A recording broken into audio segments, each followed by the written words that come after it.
خوبی که شده آدم نباید منکر بشیم از او. تجهیزات به اندازه کافی به اداره رسیده. خب اما تجهیزات الحمدلله بسیار زیاد داره اداره. این بعضی جای 30 میلیون، بعضی جای 20 میلیون، بعضی وسایل داره. ما مثلا بگم $1,00,000 و $2,00,000 رو بسیار زیاد داریم ما در اینستیتوهایی که ما داریم. تجهیزات به اندازه کافی آورده شده وجود داره. مشکلی که وجود داشته گفتم دو چیز ما در مشکل بودیم. البته سه عامل میتونیم ما نقش بدیم. یکی فساد در بالا، در اداره فساد وجود داشته. مشکل دوم استادای خلاف رشته. مشکل سوم نصاب از او تجدید نشده و نصابی که مورد نیاز بازار کار باشه بو اندازه‌ای که باید نیاز بود در اون روز کار نشده و به بازار عرضه نشده. این ارزیابی بود که من کردم در اینجا که باید چیکار بشه.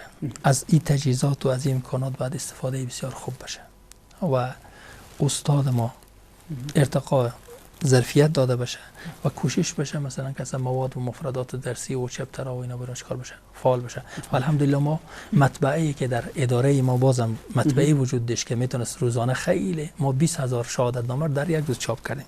اما متاسفانه غیر فعال بود در وقت. خب ما فعال است. دو پرزی از دو دستگاه مشابه هر دو پرزر جدا کرده بود برده بود که نمیشد اینا جور بشه. یعنی اگر یکی جور بودی ما از یکی رو می‌داشتیم بجون یکی دیگه ما هر دو تا خراب کرده بود. به خاطر قصدن که ساخته نشد تقریبا. اما او ساخته شد فعلا. ما میتونیم از نظر مواد درسی و از نظر چاپ و از نظر کتاب حتی ما میتونیم که ان شاء الله خیلی پیشرفت خوب داشته باشیم. همین چند در روز پیش تقریبا ان شاء الله ما چاپخانه و مطبعه کار کردیم، فعال کردیم و یک بسیار کمک بسیار خوب میشه به ما. مثال میزنم که ما اگر شهادت نامه در بازار چاپ میکنیم 1,30,000 از ما پول میگیرید، اما ما مواد که شد 3,000 افغانی مصرف کردش ما 1,20,000 کار کردیم. صرف جویی شده نه بسیار. و فسادی که در دیگه جا بود الحمدلله بسیار. ان شاء الله اراده قاطع و جدی در مبارزه با فساد وجود داره. ان شاء الله به اندازه شما مثال اسم نمیگیرم، یکی از ولایت ها کسی بود 45 لک ما پول برگشتی خورد، پس بعد به حساب بیت المال بیا یک آمریت در یک ولایت 45 لک افغانی حیف و مل کرد.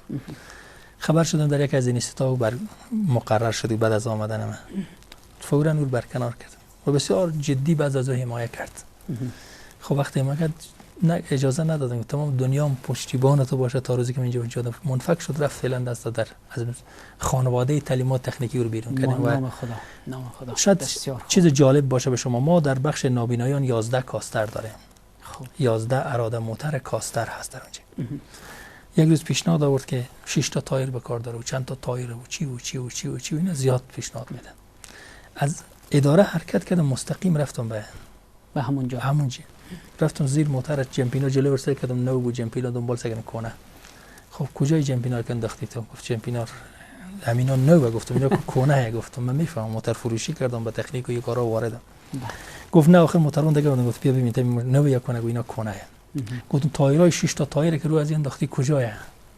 گفت حسابی گرفته پول کلا گرفته اما تا به حال رو کار موتر نه تایرا کنه است.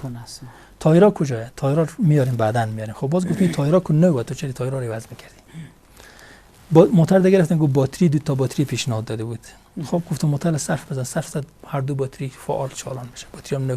این باتری کار میکنه چرا پیشنهاد دادی باتری؟ اینا گفت صبح صرف نمیزنه. گفتم خب میشه موتر بیار به اداره نگاه دار، عکس باتری رو گرفتم.